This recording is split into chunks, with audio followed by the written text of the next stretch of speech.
तो बच्चों आज हम लोग स्पेक्ट्रल लाइंस के बारे में बात करते हैं। कि हाइड्रोजन एटम जो हमने कल बात की थी, तो हमने उसकी एनर्जी कैलकुलेट की थी। किसी ऑर्बिट में अगर इलेक्ट्रॉन घूम रहा है तो उसकी एनर्जी कितनी होगी, ये सारी बातचीत हुई थी। और टोटल एनर्जी कितनी होगी ये भी हमने बात की, काइनेटिक एनर्जी, पोटेंशियल एनर्जी। तो आज हेडिंग डालिएगा spectral series of hydrogen atom. और मैं ये मान के चलता हूँ कि यहाँ से एक बड़ा सवाल जरूर आना चाहिए बोर्ड।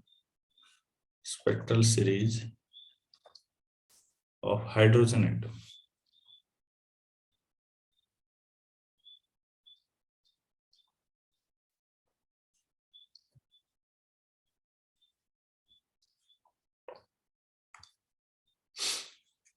तो बच्चों ये है क्या, पहले थोड़ा सा ये जान लेते हैं। हम लोग जब इलेक्ट्रॉन को कुछ एनर्जी देते हैं, जैसे आपने कहा कि ये एक प्रोटॉन है, तो ये न्यूक्लियस में होगा और इलेक्ट्रॉन ऑर्बिट में कहीं घूम रहा होगा। ऑर्बिट का रेडियस किस तरह का होगा, कल हमने बात की थी। उसका radius R N proportional to N square आया था।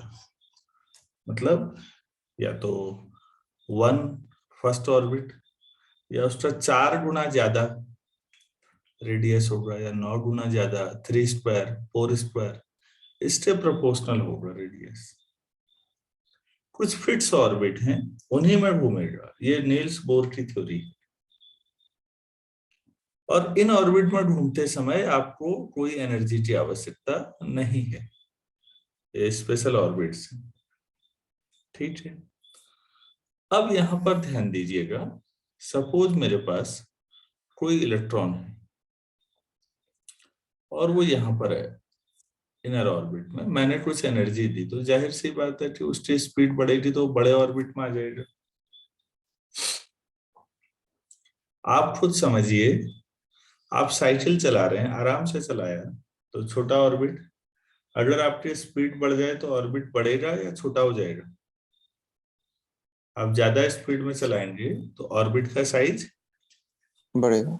बढ़ेगा। तो मैं अगर इसको एनर्जी दूं तो ये हायर ऑर्बिट में पहुंच जाएगा, और एनर्जी तो और हायर में। और एक दौर के बाद ऐसा भी हो सकता है कि यहाँ से और ज्यादा दूं तो निकल जाए और फ्री इलेक्ट्रॉन बन जाए और ये एटम आयन बन जाए। हम ऐसा पढ़ते हैं। आज थोड़ा रिवर्स पढ़ना है। ऐसा भी हो सकता है कि इलेक्ट्रॉन यहाँ हो और वो नीचे वाले कम एनर्जी वाले में आ जाए, अंदर वाले में। हायर एनर्जी लेवल से लोअर एनर्जी लेवल में जब आएगा तो कुछ एनर्जी अपने रिलीज करेगा ना, तभी आएगा। क्यों? Yes sir. हायर एनर्जी से लोअर एनर्जी लेवल में आना है तो एनर्जी उतनी होनी चाहिए लोअर के बराबर, तो एडिशनल एनर्जी तो रिलीज करेगा। तो बच्चों ये जो रिलीज होती है लाइट, ये इसको हम चेक करते हैं। तो हम इस एनर्जी लेवल को ऐसे भी दिखा देते हैं कई बार। लोअर मतलब नीचे, हायर मतलब ऊपर। आपने कुछ एनर्जी दी, ऊपर गया और कुछ देर के बाद फिर वापस अपने ओरिजिनल स्टेट में आ गया। तो जब नीचे को आ रहा था तो इसने अपनी एनर्जी क्या कर दी, रिलीज कर दी। ये जब रिलीज करेगा, ये जो लाइट है एनर्जी, ये नॉर्मली लाइट की फॉर्म में बात होती है। ये energy equal to N H nu या एच न्यू से हम कंपेयर करेंगे इसको। तो हम ये देखेंगे इसकी न्यू कितनी, फ्रीक्वेंसी कितनी है, या वेवलेंथ कितनी है। अगर ये वेवलेंथ या फ्रीक्वेंसी विजिबल रेंज में है तो बच्चों आपको चमक दिखेगी। तो कभी अगर चमक दिखती है इस तरह के स्ट्रक्चर में अंधेरे कमरे में, इसका मतलब कोई इलेक्ट्रॉन हायर एनर्जी से लोअर एनर्जी लेवल में आके कुछ एनर्जी रिलीज कर रहा है। यही पढ़ना है आज। क्या मैं आप समझा पाया? Yes, sir. और कई बार ऐसा भी होता है कि ये रेडिएशन विजिबल रेंज में ना आए, अल्ट्रावायलेट, इंफ्रारेड या किसी और जोन में, तो हमारी आंखें तो नहीं देख सकती, लेकिन ऐसी मशीनें हैं जो डिटेक्ट कर पाए। जो मशीनें हैं उनको हम स्पेक्ट्रोमीटर कहते हैं। नाम से क्लियर है, क्या बोलना चाहिए? So spectrometer. हाँ। और बच्चों धीरे धीरे साइंस इस लेवल पे गई कि इन प्रॉपर्टीज को वैज्ञानिकों ने गौर किया कि यार ये वेवलेंथ आ रही है, मतलब E equal to hc upon lambda, तो यहाँ से लैम्डा निकाला, energy level difference. Energy difference भाई ये E2 है और ये E1 है, तो इन दोनों का अंतर देख लो, E2 माइनस E1, वो एनर्जी E मान लो। E2 माइनस E1 जो है वही E है और वही hc अपॉन लैम्डा है, तो आपको वेवलेंथ मिल जाती है। इसमें जोरदार बात यह है कि जब वैज्ञानिकों ने गौर किया, अलग अलग सब्सटेंस के लिए लैम्डा फिक्स आ रहा है, अलग अलग आ रहा है। मतलब अगर इतने वेवलेंथ, कोई वेवलेंथ यहाँ पर सोच लीजिए, कुछ वेवलेंथ की लाइट अगर निकल रही है, तो हम आइडेंटिफाई कर सकते हैं कि वो पदार्थ होगा, क्योंकि इस वेवलेंथ की लाइट वही निकालता है। मेरी बात समझ रहे हैं? और ये इसको कहते हैं एमिशन स्पेक्ट्रम। एमिट कर रहा है ना, तो क्या हुआ ये? Emission spectrum. एक है तो स्पेक्ट्रम, ज्यादा है तो स्पेक्ट्रा।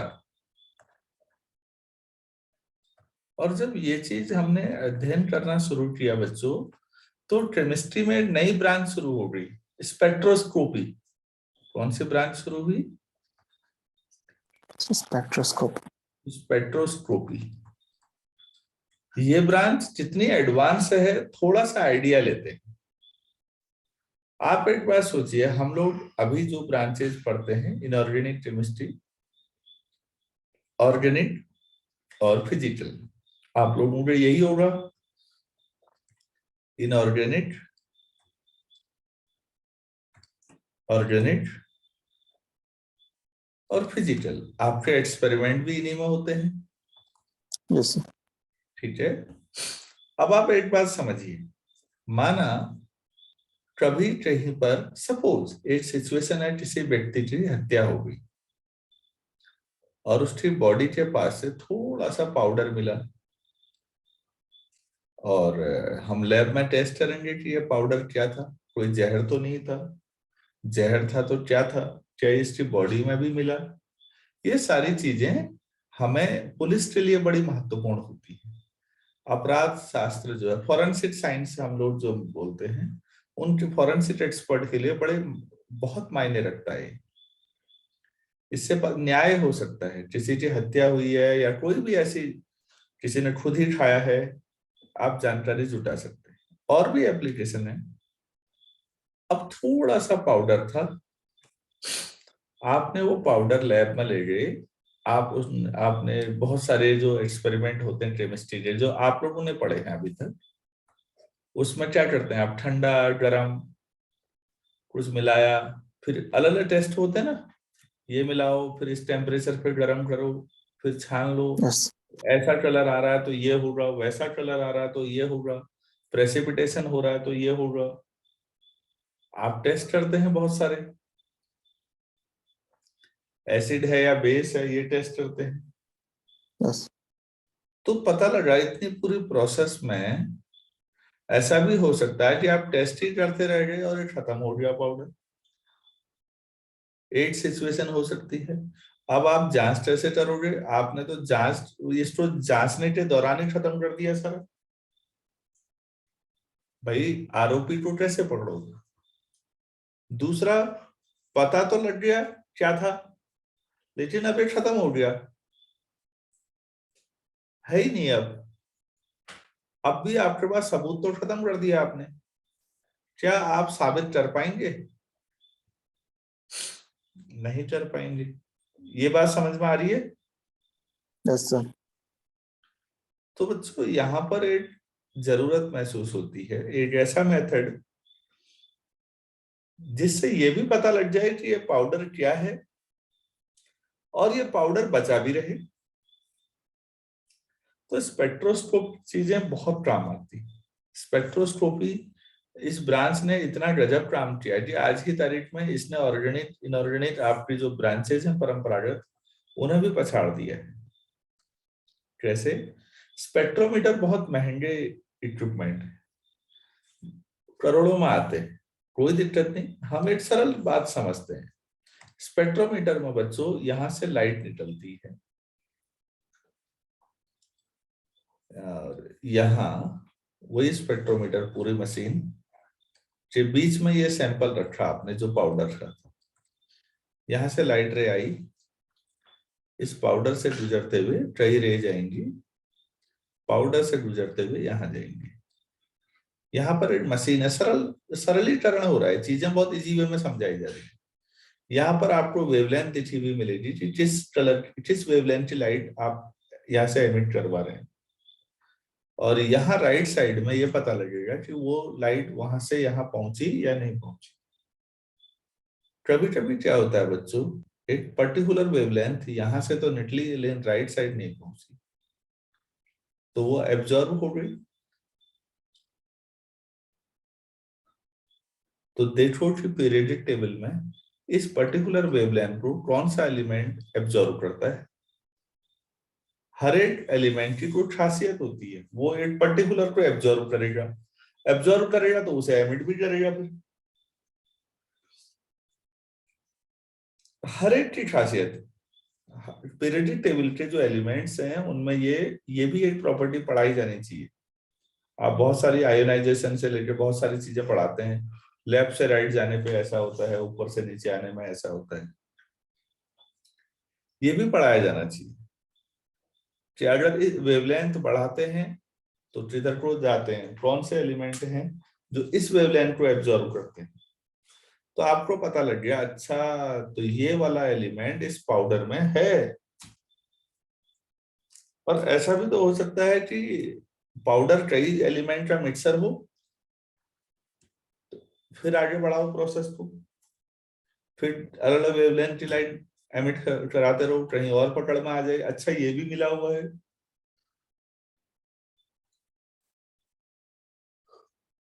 इस पूरी प्रोसेस में आपको ये पता लग जाता है कि इस पाउडर में क्या क्या है,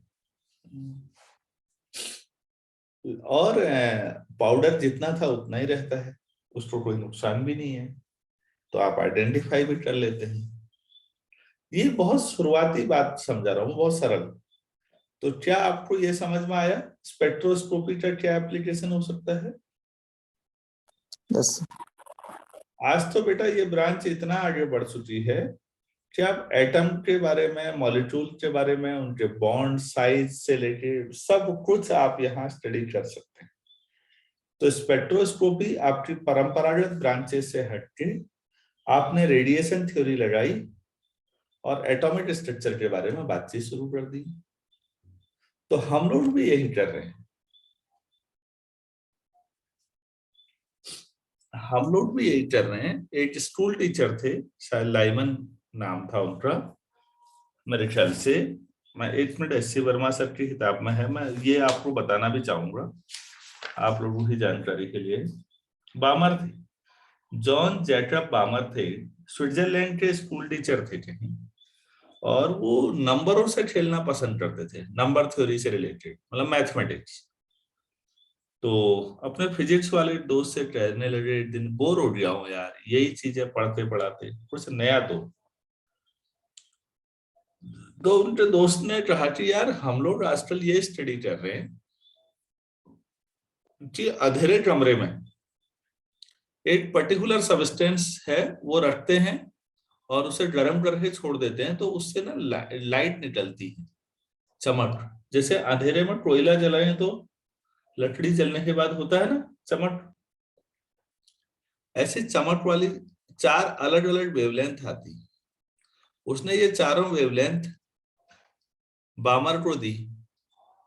उसने कहा ये 4 वेवलेंथ है, मुझे नहीं समझ में आ रहा है इन चारों में क्या रिलेशन हो सकता है। क्या तुम इन चारों वेवलेंथ में कोई रिलेशन निकाल सकते हो?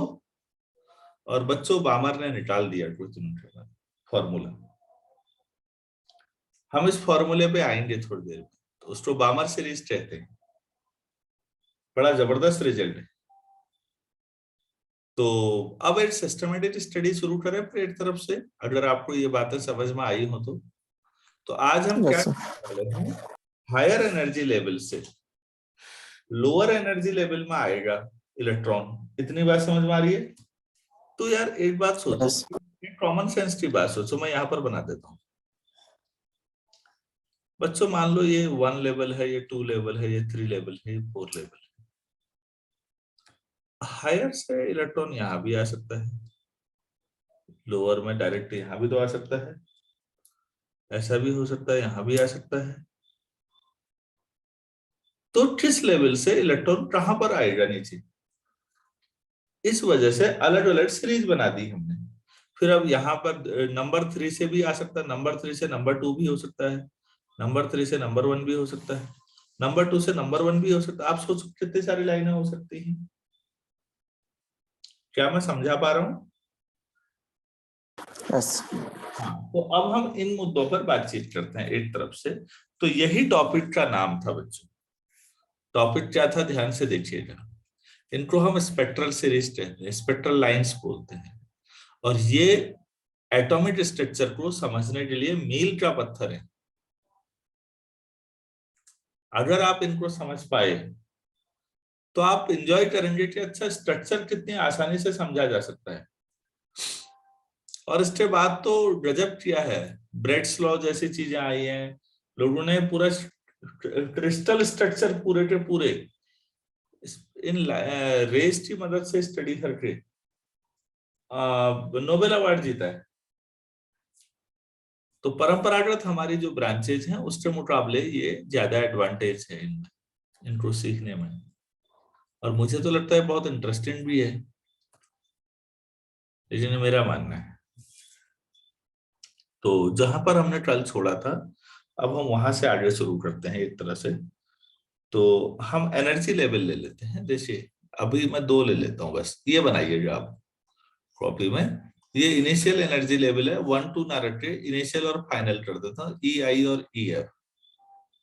तो यहाँ अगर एनर्जी दोगे तो ये ई आई से ई एफ में जाएगा, और एनर्जी ये रिलीज कर देगा तो ये ई एफ से ई आई में आ जाएगा। क्यों भाई?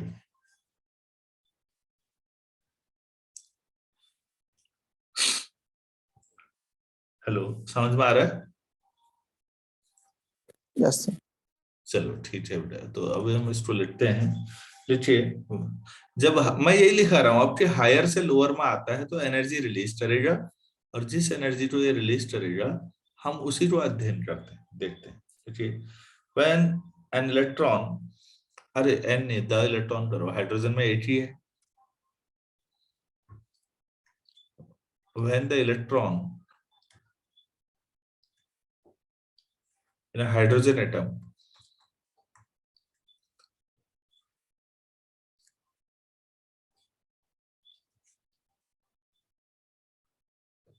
jumps from higher energy, jumps from higher energy level to the lower energy level,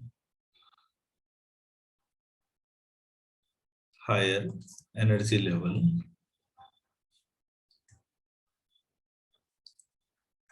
to lower energy level.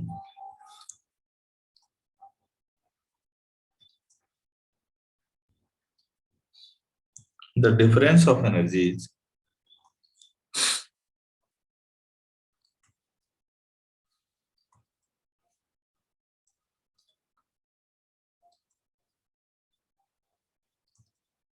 the difference of energies of the two energy levels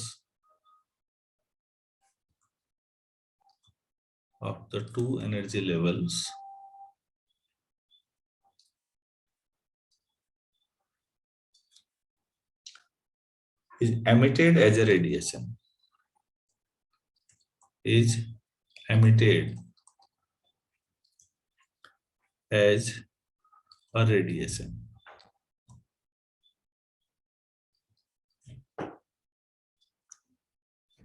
radiation और पर्टिकुलर वेवलेंथ कर देते हैं, वही तो निकाल रहे हैं हम, वो particular wavelength of a particular wavelength.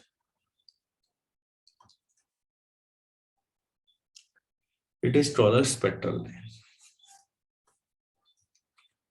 It is called a spectral line.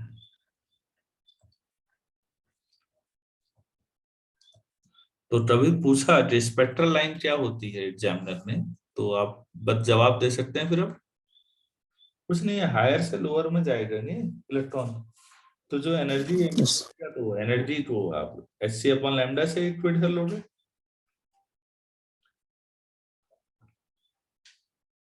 ठीक है, तो अपने आप स्पेक्ट्रल लाइन आ जाएगी, उसकी वेवलेंथ आ जाएगी, फ्रीक्वेंसी आ जाएगी। तो चलिए हम इस बात को मैथमेटिकल वो करते हैं, नई लाइन से लिखिएगा।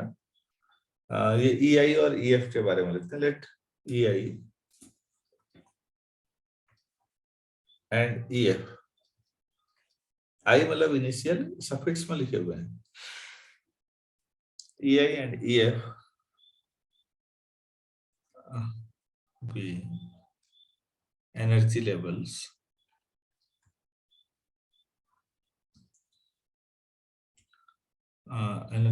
of electron at initial and final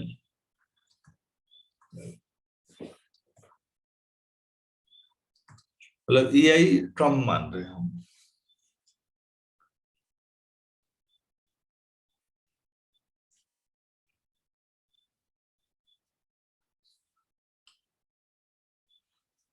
ठीक हो गया। अच्छा, प्रिंसिपल क्वांटम नंबर हम ऐसा करते हैं, EI जिस एनर्जी लेवल है उसका प्रिंसिपल क्वांटम नंबर NI मान लेते हैं, और NF final quantum number. Let principal quantum numbers, let respective principal quantum numbers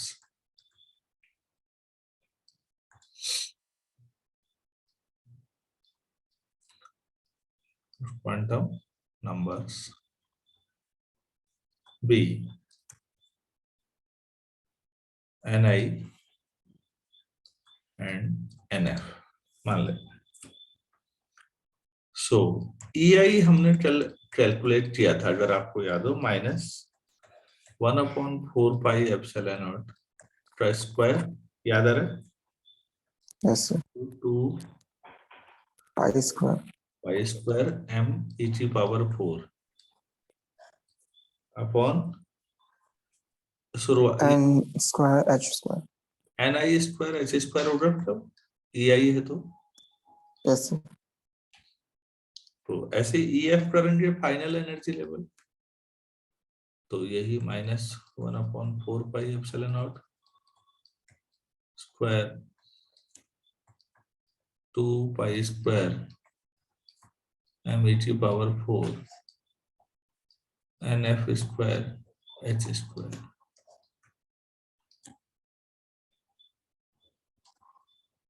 तो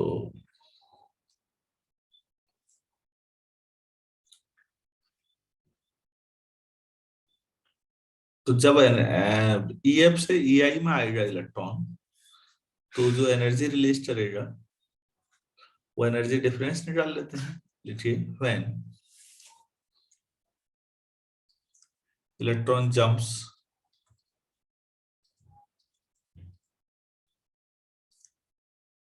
from EF to EI, then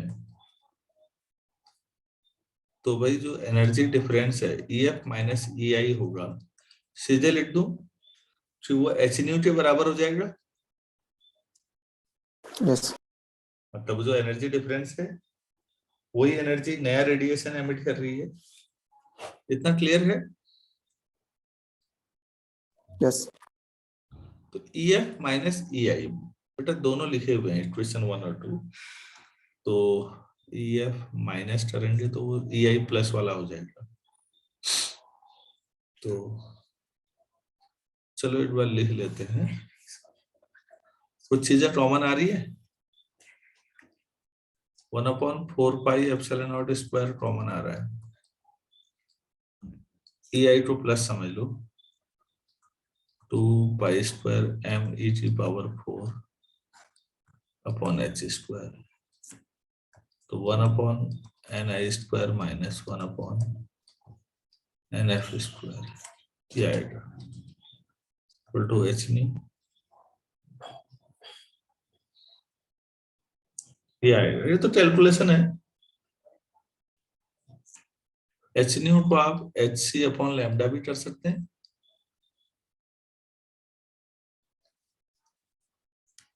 तो यहाँ से कितने सारे फॉर्मूले बना सकते हैं, याद किसी को नहीं करना है, बट डिराइव आना चाहिए। ट्रेजर न्यू भी निकाल सकते हैं, लैम्डा भी निकाल सकते हैं। क्यों? अरे भाई ठीक है, हाँ सर। लैम्डा वाला लेता हूँ बेटा। ये फॉर्मूला 1/λ इक्वल टू, तो 1/λ वैसे ही रहने दो, तो HC उधर चले जाएगा। तो ये आ जाएगा 1/4πε0² और 2π² m(e⁴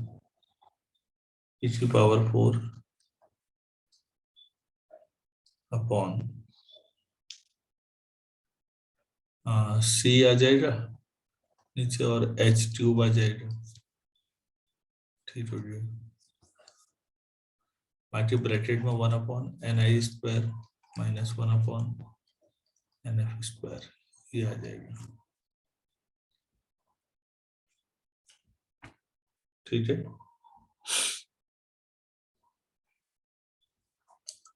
अब बच्चों जरा इस पर गौर करिए, जो मैं जिसको घेरे में डाल रहा हूँ ये पूरा। हाइड्रोजन एटम के लिए आप देखिए ये सब कांस्टेंट हुआ या नहीं। एक ही इलेक्ट्रॉन है, उसके लिए 1/4πε0 तो खैर हमेशा ही कांस्टेंट होता है। पाई कांस्टेंट, इलेक्ट्रॉन का मास कांस्टेंट, उसका चार्ज भी कांस्टेंट, C और S तो वैसे ही कांस्टेंट थे। ये सब कांस्टेंट है। जिस आदमी ने ये सबसे पहले स्टडी की उसी के नाम पे इसको रिडबर्ग कांस्टेंट कहते हैं। लिखिए, फॉर हाइड्रोजन एटम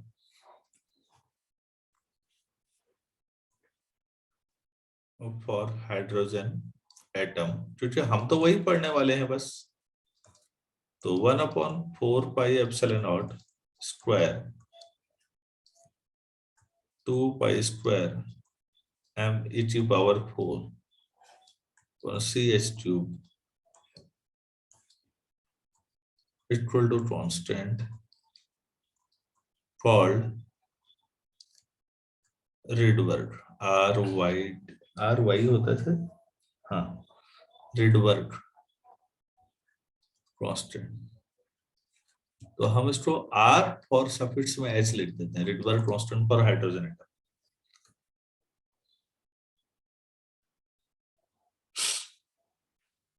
तो बच्चों ये सॉल्व करके जब ये कांस्टेंट है तो इसकी वैल्यू तो फिक्स होती होगी। तो वो भी लिख लो यार, कितनी होती है। ये होती है 1.096 या 097 कर दीजिए इंटू 10⁻⁷ पर मीटर, या मीटर की पावर -1। तो ये सारी वैल्यू सभी फिक्स हैं, इनको रखोगे तो अपने आप आ जाएगा। तो ये रखने के बाद अब बताइए ना, 1/λ क्या हो जाएगा फिर। इस चीज तो R रखना है, R या सफिक्स में H, 1/ni² माइनस 1/nf²। ये जो भी क्वेश्चन नंबर है डाल लीजिए। तो कभी भी किसी हायर एनर्जी लेवल से लोअर एनर्जी लेवल में, ठीक है, कोई भी इलेक्ट्रॉन आता है, किस क्वांटम नंबर से किस क्वांटम प्रिंसिपल क्वांटम नंबर में आ रहा है, Ni और Nf दिया रहेगा सवाल में, वो रख लो। Rs तो फिक्स नंबर है, सॉल्व करके लैम्डा आ जाएगा। तो ये एक जनरल फॉर्मूला है। क्या ये समझ में आया आपको? Yes sir. तो अब इस आधार पर हम 5 डिफरेंट सीरीज पे बात करेंगे। तो इस लेक्चर का हमारा टाइम हो गया है, इसको मैं एंड कर रहा हूं और हम 5:45 पे फिर दोबारा जुड़ते हैं, तब हम इसको आगे बढ़ाते हैं। अभी इसको इतना ही कर लेते हैं। Thank you.